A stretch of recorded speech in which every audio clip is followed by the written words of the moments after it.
Wheat, the ancient king of all grains. But bread was not always easily won. Long before machines, our ancestors fought for their food by hand. They crushed the hard kernels between heavy stones, a daily labor that took hours just to produce a coarse meal. Mixed only with water and baked on hot rocks, or in the ashes of an open fire, this rough, flat cake was the first bread. It was hard and simple, yet it was the fuel that allowed early civilization to survive.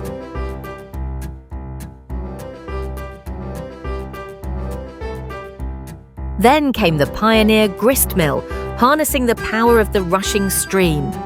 The great water wheel turned, moving heavy stones that no man could lift. Settlers travelled for miles to bring their grain here. Inside, the crushing weight of the stones did the work of 100 hands, grinding the wheat into soft, usable flour for the growing community.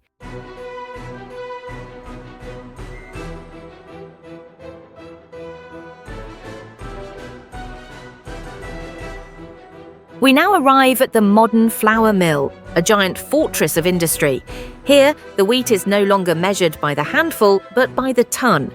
The grain arrives from the country elevators, flowing like a golden river into the storage bins. But this wheat is not yet ready for the grinder. It carries the dust of the fields, seeds from weeds, and foreign particles. Before a single kernel can be broken, it must be made perfectly pure.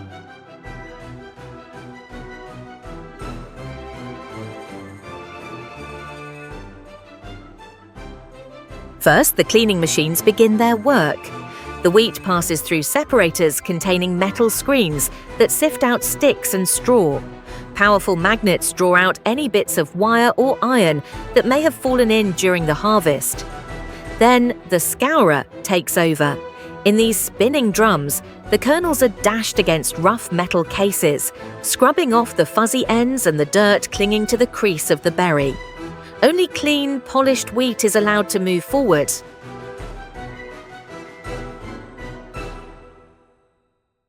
Now begins the most critical process, the grinding. In the old days, millstones crushed the grain all at once, but in this modern mill, the process is one of gradual reduction. The wheat enters the break rolls. These steel rollers are corrugated, covered in tiny sharp teeth. They do not crush the wheat, they crack it open. One roller spins faster than the other, shearing the kernel to release the white inner meat from the hard outer bran coat. It is a delicate operation, repeated over and over, to ensure no good flour is wasted.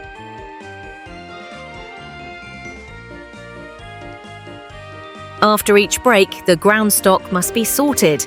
It travels up to the top floor to the great bolters, huge boxes that swing rhythmically back and forth. Inside these boxes are stacks of sieves covered with silk cloth of varying fineness. As the box gyrates, the flour dances across the silk. The fine white dust falls through the mesh, while the coarser pieces, called middlings, remain on top. These middlings are sent back down to the rollers to be ground again. It is a constant cycle, grinding, lifting, and sifting.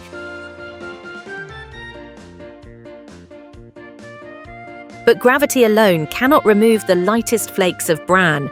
For this, we use the purifier. Watch closely here. A gentle current of air is drawn upwards through the shaking sieve. Because the bran is lighter than the heavy flour particles, the air lifts the bran up and floats it away, while the pure semolina sinks. This use of air currents was the great invention that made modern white flour possible, ensuring that the final bread will be light and free of heavy grit. Finally, the purified middlings reach the reduction rolls. These rollers are perfectly smooth. They apply immense pressure, crushing the granular middlings into the soft, powdery dust we know as patent flour. The journey is finished. The flour passes through a final safety sift and flows down the chutes into sacks. Weighed, stitched, made and sealed, it is no longer just a seed from a grass plant. It has been transformed by science and machinery into the refined ingredient of our daily bread.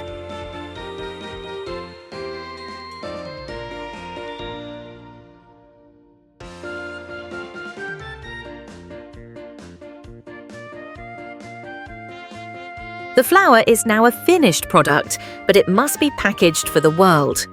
At the end of the chutes, automatic packers fill the sacks with precise accuracy. There is no guesswork here. Every pound is accounted for. As quickly as they are filled, the heavy bags pass to the sewing machines. In the past, this was a slow task done with needle and thread, but today the machine stitches the mouth of the sack tight in the blink of an eye. The bags are then trucked to the warehouse, stacks upon stacks of white gold, ready to feed the cities of the nation. Transportation is the link that binds the farmer to the consumer. From the mill, the flour travels by train and truck to the large commercial bakeries. These are not the small kitchen ovens of yesterday, but vast factories designed for mass production. Upon arrival, the flour is not used immediately. It is often stored in airy, temperature-controlled rooms to age slightly, ensuring it will perform perfectly when it meets the water. Now, the baking process begins. Even though the flour was sifted at the mill, the bakery sifts it once more through a blender. This aerates the flour, making it light and fluffy, ensuring there are no lumps to spoil the dough. The master baker acts as a chemist. He measures the ingredients by exact weight, not by volume. Into the hopper goes the flour, followed by the essential partners: salt to control the yeast, sugar to feed it, and powdered milk or shortening to add richness and flavour.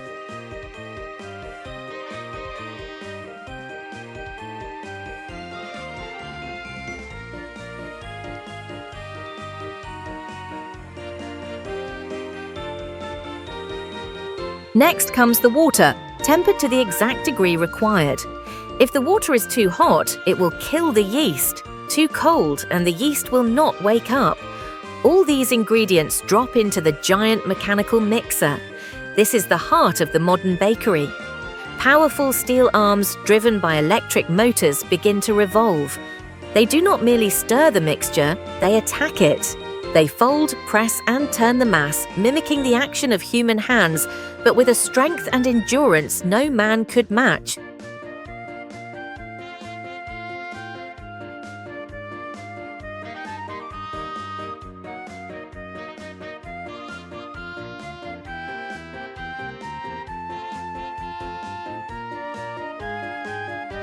Watch as the crumbly mixture transforms.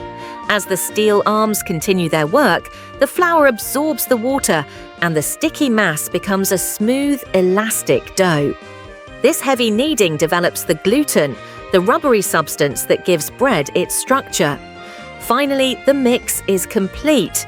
The great machine tilts forward and the heavy mass of dough, weighing hundreds of pounds, slides into a steel trough. It is dense and compact, sitting heavily in the cart. The mixing is done, and now the dough must be left alone to prepare for its next great change.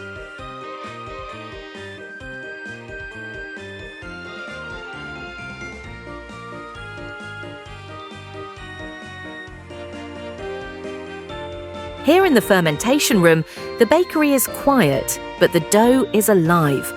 For several hours, the mixture rests in these sanitary steel troughs. Controlled temperature and humidity allow the yeast to perform its chemical magic, expanding the dough to nearly double its original size. This is the sponge stage, where flavour and texture are born. Speed and precision replace the guesswork of the past. The divider works with mathematical exactness, cutting the dough into pieces of uniform weight.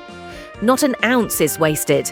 Whether for a sandwich loaf or a dinner roll, every portion is identical to the one before it.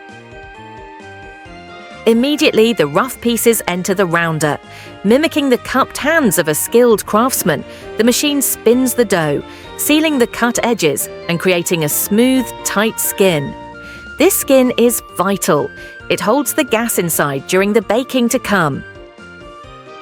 The pans now approach the steam room.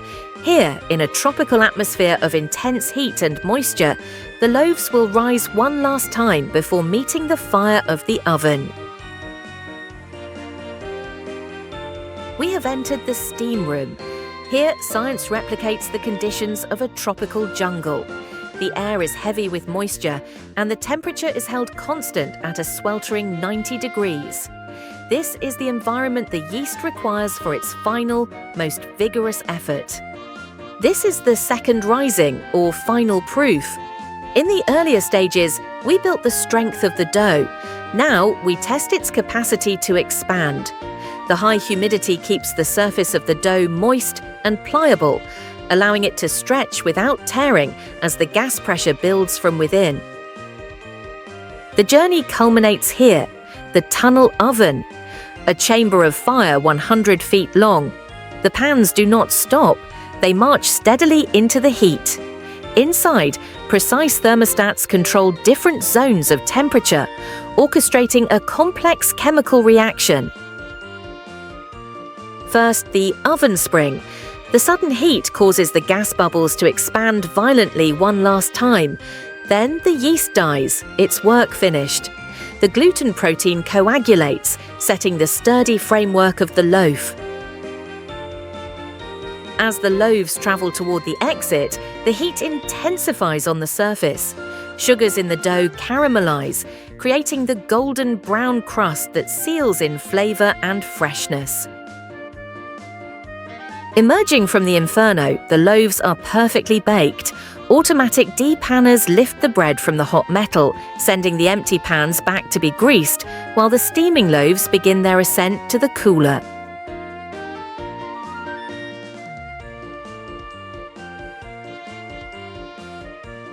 But the bread is too hot to handle. It must be cooled slowly to preserve its texture. For 90 minutes, the loaves ride the traveling cooler, a conveyor system suspended high above the bakery floor. Here, in clean, circulated air, the internal temperature drops, preparing the loaf for the knife.